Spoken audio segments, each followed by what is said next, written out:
Hello everyone, welcome you और स्वागत करता हूँ फिर से हमारे यूट्यूब चैनल विजडम वेल्थ में। और आज मैं आपके सामने लेकर आया हूँ इन्फोसिस लिमिटेड का स्टॉक। क्या रीज़न है इन्फोसिस लिमिटेड को आपके सामने रखने का, और क्या लॉन्ग टर्म स्पैन पे अच्छे खासे रिटर्न्स की क्षमता रखता है, सारे विषयों में बात करेंगे इस वीडियो में। लेकिन उससे पहले एक छोटी सी रिक्वेस्ट है, अगर अभी तक आपने हमारे चैनल को सब्सक्राइब नहीं किया तो प्लीज़ सब्सक्राइब कर लीजिए, बेल नोटिफिकेशन ऑन कर लीजिए, जिससे कि सारे लेटेस्ट अपडेट आपको मिलती रहे। चलिए बात करेंगे सबसे पहले इन्फोसिस लिमिटेड की, और बीच बीच में कुछ ऑन स्टॉक भी करेंगे, जिससे कि आपको जो क्लियरेंस है वो पता लगती रहे कि क्या वाकई एक रिटेलर जो है मार्केट में सस्टेन करने लायक है या नहीं। तो सारे विषयों में बात करेंगे। चलिए सबसे पहले इन्फोसिस की ही बात कर लेते हैं बिना देरी के, कि इन्फोसिस लिमिटेड में ऐसा क्या है जो मैं आपके लिए लेकर आया हूँ। देखिए, इस वीडियो के माध्यम से या इस चैनल के बनाने का एक ही रीज़न था, इस चैनल के ज्वाइन होने का एक ही रीज़न था कि जो मैंने गलतियां की हैं, मैं नहीं चाहता कि आप रिटेलर्स भी वो गलती करो। मैं भी रिटेलर हूँ, आप भी रिटेलर्स हैं। हम कोई एफआईआई और डीआईआई नहीं है जिससे कि बड़े बड़े अमाउंट में हम माल उठाएं और माल बेचें। इसीलिए पिछले वीडियोस में भी मैंने कुछ ऑन स्टॉक किया था, जिसमें मैं बताया था कि मैंने 2015-16 के आसपास केएम शुगर को ख़रीदा था। और हमारे एक भाई सब्सक्राइबर्स ने, one of my family subscribers बोल सकते हैं, कि उन्होंने भी बताया कि मैंने भी ख़रीदा था और मुझे भी लॉस हुआ था। तो वैसे हमेशा मैं बहुत से पेनी स्टॉक्स के बारे में जानता हूँ। मैं चाहूँ तो उसके लिए एक डेडिकेटेड पूरी वीडियो बना सकता हूँ कि कौन कौन से स्टॉक है जिससे आप तो एकदम ही दूर रहें तो बेहतर। वरना एक बार पैसा फंसाना तो आपको ये लगेगा कि इससे बढ़िया मैं कोई क्वालिटी स्टॉक में कर दिया होता, invest rather than investing in this stock. तो ये चीज़ बार बार रिग्रेट, बाद में रिग्रेट ना हो, इस चीज़ के लिए मैंने सोचा कि एक चैनल के थ्रू मैं आपको कहीं ना कहीं जितना हो सकता है अपने दम पे लेकर दिखाने की कोशिश करूंगा कि जो पेनी स्टॉक्स हैं उससे कृपया दूर रहें, क्योंकि हार्ड अर्न मनी है। हमेशा से मैं बोलता आया हूँ कि आपके जो पैसे हैं वो खून पसीने की कमाई है, ऐसे मत लगाइए। ऐसे किसी के भी कहने से वो ले दे दिए, ये वो बोल दिए, हम अपने से कर दिए, तो प्लीज़ ऐसा मत करिए। पैसा पैसा है, उसकी वैल्यू करिए। और आगे भी बात करेंगे। चलिए सबसे पहले बता दें कि इन्फोसिस लिमिटेड है एक बहुत बड़ी आईटी कंपनी, ठीक है। डिजिटल सर्विसेज इनका काम है प्रोवाइड करना, ठीक है। इनके जो स्ट्रेटजीज हैं वो मतलब कोई भी आईटी रिलेटेड, यानी information technology related, consulting related, और जो भी डिजिटल सर्विसेज हैं ये प्रोवाइड करते हैं। पहली चीज़ ये इनका जो एंगेजमेंट है वो है इनके डायरेक्टली क्लाइंट के साथ। और इनका जो जॉब प्रोफाइल बोला जाए तो वो है, ये सर्विस प्रोवाइड करते हैं सॉफ्टवेयर रिलेटेड, यानी कि आपको किसी भी चीज़ की दिक्कत होगी अपने कंपनीज के लिए वेबसाइट बनाने का, या तमाम काम करते हैं डिजिटल मार्केटिंग से लेकर, आप बोल सकते हैं पूरी डिजिटल सर्विसेज तक। ये जानते होंगे आप, बहुत बड़ी कंपनी है अपने आप में, बहुत सारे लोग इसमें जुड़े हुए हैं, काम करते हैं। तो ये इस कंपनी के बारे में मुझे बताने की ज़रूरत तो नहीं होगी जहाँ तक मुझे लगता है। बात करेंगे कुछ फंडामेंटल्स पे। देखिए, मैं फंडामेंटल्स के साथ साथ अपनी जो ऑनेस्ट व्यू है, जो मैं टेक्निकल को एनालाइज करके और कंपनीज के प्रोफाइल को चेक करके, मैनेजमेंट को चेक करके, फंडामेंटल्स को चेक करके देखता हूँ, तभी मैं एक स्टॉक बनाता हूँ। और ये आपके सामने ये market cap, current price, 52 weeks high low रखने का कोई मतलब नहीं है। मैं बताता हूँ, देखिए जो है ऑनेस्ट है, एकदम सामने सामने मैं बात करूंगा कि जो ये चीज़ें हैं ना, ये चीज़ें बस हल्की सी थोड़ी बहुत बस एक व्यू देती है कंपनीज की। अदरवाइज फंडामेंटल में आप कहीं से नहीं पकड़ पाएंगे कि बस ये देख के, अगर बहुत सारे मैं भी यही दिखाता हूँ क्योंकि मैं जो फंडामेंटल्स हैं उसको मैं पूरा दिखाने बैठ गया तो 1.5-1.5 घंटे की वीडियोस बनने लग जाएंगी। तो केवल इसके थ्रू मैं बस ये बताता हूँ कि जी हाँ, एक ये स्टॉक आप अपने वॉच लिस्ट में जरूर रख लीजिएगा, क्योंकि लॉन्ग टर्म स्पैन पे ये काम करने वाला है, ठीक है। तो ये मेरा रीज़न रहता है। बाकी मेरा मानना है ये सब कुछ नहीं वर्क करेगा। जब आप एक बार वाकई फंडामेंटल्स पढ़ेंगे ना, तो वहाँ क्या काम करता है, वहाँ कैश फ्लो काम करता है, वहाँ बैलेंस शीट काम करती है, वहाँ प्रीवियस 10 ईयर्स का बैलेंस शीट, कैश फ्लो, और भी तमाम profit loss, revenue generation, net profit, net loss, PBT, PCT, profit before tax, ये सब और भी तमाम चीज़ें हैं। मैं अभी तो मतलब कुछ नहीं बता पा रहा हूँ। तो बहुत सारी चीज़ें होती हैं उसको करने के लिए। और चलिए फ़िलहाल के लिए मैं इसके बारे में पहले बता देता हूँ कि मार्केट कैप क्या है। तो 301,524 करोड़ का अप्रॉक्स 3,01,524 करोड़ का मार्केट कैप है। तो अपने आप में एक डिसेंट मार्केट कैप है, ठीक है, और इसमें कोई दो राय नहीं। करंट प्राइस क्या है, 707.75 के आसपास इनका करंट प्राइस है। और जो अभी 52 वीक्स हाई और लो की बात करें तो 847.40 का 52 वीक हाई है।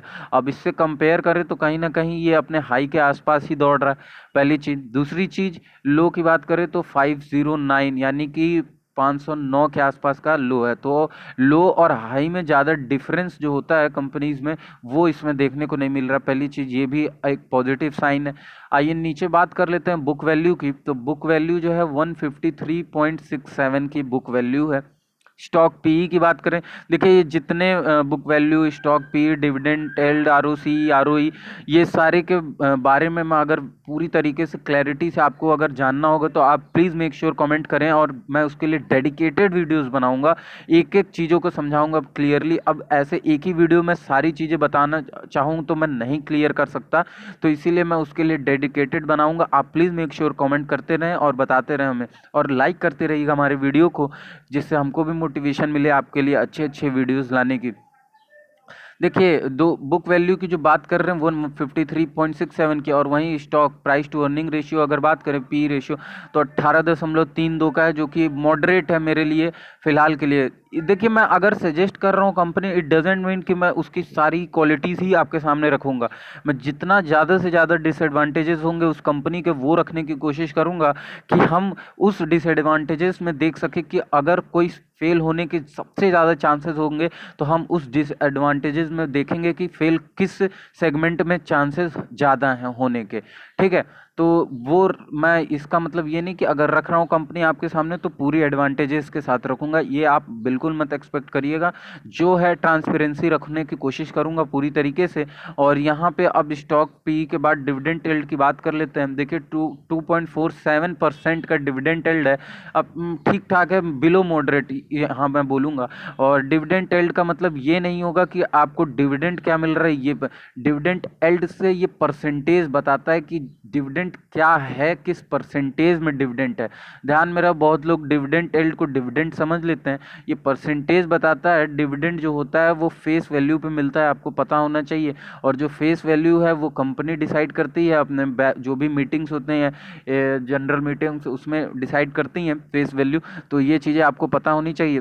आरओसी देखिए 32.58% का आरओसी है, यानी कि रिटर्न ऑन कैपिटल एम्प्लॉयड। अब आरओसी आरओई के बारे में भी अगर थोड़ा सा मैं ब्रीफली जाऊं तो, यानी कि आरओसी 32.58%, टैक्स लग के जो भी रिटर्न है ऑन कैपिटल एम्प्लॉयड, तो टैक्स वैक्स लग के अगर बात करें तो ये जो 32.58% है ये कंपनी का रेवेन्यू है। और रिटर्न ऑन इक्विटी बात करें तो ये जो है, ये ओरिजिनल जो रिटर्न है वो है 25.24, ये यानी कि टैक्स वैक्स पूरा देकर लेकर उसके बाद का ये रिटर्न्स है।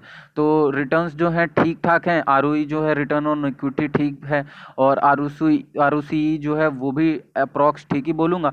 सेल्स ग्रोथ की बात करें तो 9.85% का सेल्स ग्रोथ है, तो एक मॉडरेट और एवरेज ही सेल्स ग्रोथ ये भी मैं बोलूँगा, ठीक है। अब आप बोलेंगे कि सब तो ठीक भी है और आप एवरेज भी बोल रहे हैं। जी हाँ, क्योंकि कोई स्टॉक, पूरे स्टॉक मार्केट में मैं बता देता हूँ, कोई भी स्टॉक मार्केट में अगर पूरी तरीके से लिस्टेड है और पूरी तरीके से अगर फंडामेंटल्स शो कर रहा है बिल्कुल स्ट्रांग है, स्ट्रांग है, स्ट्रांग है, इसका मतलब ये नहीं कि आप पूरे नेकेड आई से देखने के बाद आप एकदम क्लोज आइज में उसको जाके बाय कर लो, सेल कर लो, पूरा पूरा ख़त्म हो जाओ, मतलब। क्योंकि देखिए ये अंदर से मेरे आ जाता है कभी कभी बोलते बोलते थोड़ी सी खुन्नस टाइप मैं अगर बोलूँ तो ये जस्ट बिकॉज, क्योंकि जो मैंने गलतियाँ की हैं, मेरे 1.5-2 लाख रुपए जो फंसे हैं 2015-16 से, वो मैं एक्सपेक्ट भी नहीं कर रहा अब निकलेंगे। तो वो कुछ पेनी स्टॉक्स में थे, कुछ ऐसे स्टॉक्स में भी थे जिसको मैं लेकर चला था, फंडामेंटल्स वाकई अपने आप में दमदार थे, लेकिन एंड में उन्होंने ऐसे रिटर्न्स दिए कि मैं देख के हक्का बक्का हो गया। बहुत टाइम क्या होता है सर, आप लोग नहीं जानते कि बहुत टाइम ऐसा होता है कि मार्केट में प्राइस मूवमेंट कराया जाता है। अभी आपको कल की मैं हिस्ट्री बता दूं, आप लोग अगर ऑप्शंस में वर्क करते होंगे तो कल की हिस्ट्री में बताऊं, कल पूरी तरीके से मैनिपुलेशन चल रहा था, जिसको मुझे ऐसा लग रहा था जहां जो लूट सके। कभी कभी हम लोग को लगता है कि नहीं, एनएससी में कैसे, एनएससी में भी वही हाल थे जो सिनेरियो यहाँ पे चल रहे हैं। मैं बता रहा हूँ एनएससी में भी कल पूरी तरीके से जो ऑप्शंस के जो प्राइसिंग थी, वो आप समझ सकते हो 100 जो था, सपोज 100 किसी भी ऑप्शन के या किसी भी स्ट्राइक प्राइस के ऑप्शंस है, अब 100 से सडनली मूवमेंट तो मैंने आज तक अपने लाइफ में नहीं देखा कि तुरंत 75 हो जाएगा। मतलब 100 to 75 within millisecond. तो ये नहीं पॉसिबल है और ना हुआ है कभी। टाइम डीके के साथ साथ ही चलता है, 99, 98, then again 100, 205। It doesn't mean कि आप अगर चला रहे हो तो 100 से डायरेक्ट 75, 55 एंड डायरेक्ट एक ही बार 150।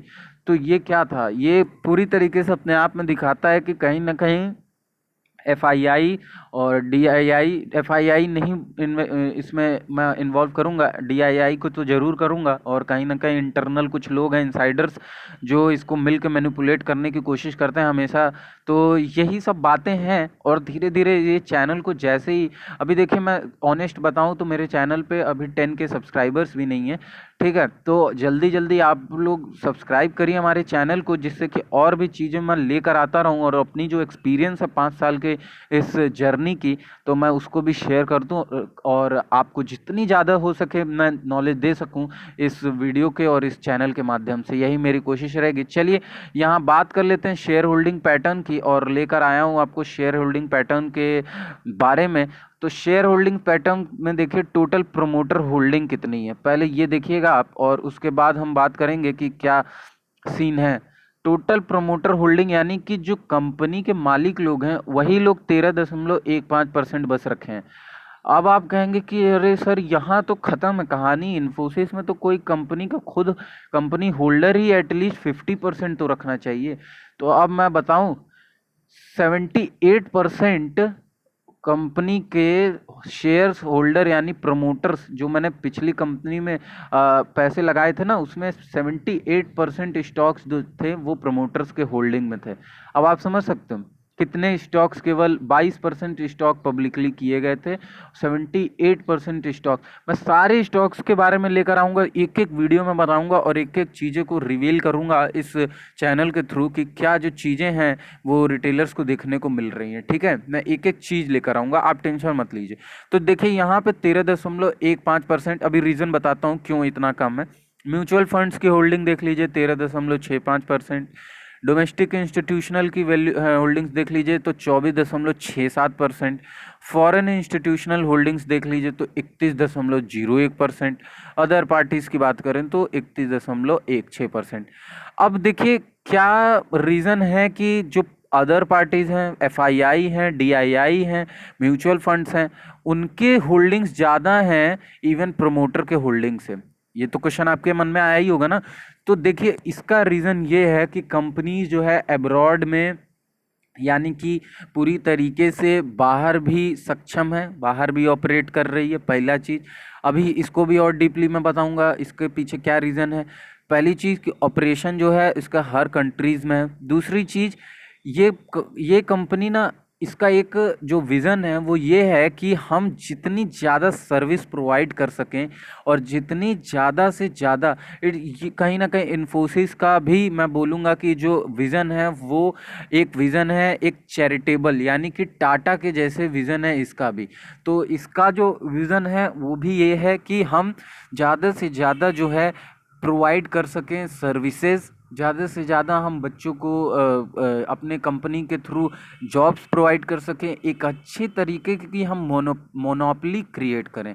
हम, ये जो है कंपनी का विज़न है, और कहीं ना कहीं इसके जो स्टेक्स होल्डर हैं वो अपने प्रोमोटर होल्डिंग को कट नहीं कर रहे हैं, इवन कांस्टेंट रखे हुए हैं, जस्ट बिकॉज कि एक नाम के लिए प्रोमोटर होल्डिंग होनी चाहिए इस वजह से। वरना इनके विजन्स आप देख सकते हैं, इनके विजन्स मैं साइट के थ्रू दिखाऊंगा कि जो विज़न है उनका कि केवल एक अच्छा इम्पैक्ट क्रिएट करना और देखिए, फंडामेंटल्स के साथ साथ टेक्निकल के साथ साथ आपको किसी भी कंपनी में, अगर मैं लॉन्ग टर्म, ये पूरी तरीके से लॉन्ग टर्म की बात हो रही है, अगर बात कर रहे हैं लॉन्ग टर्म का, तो आप समझ जाइए हर तरीके से 360 डिग्री उस कंपनी को हमको चेक करना पड़ता है।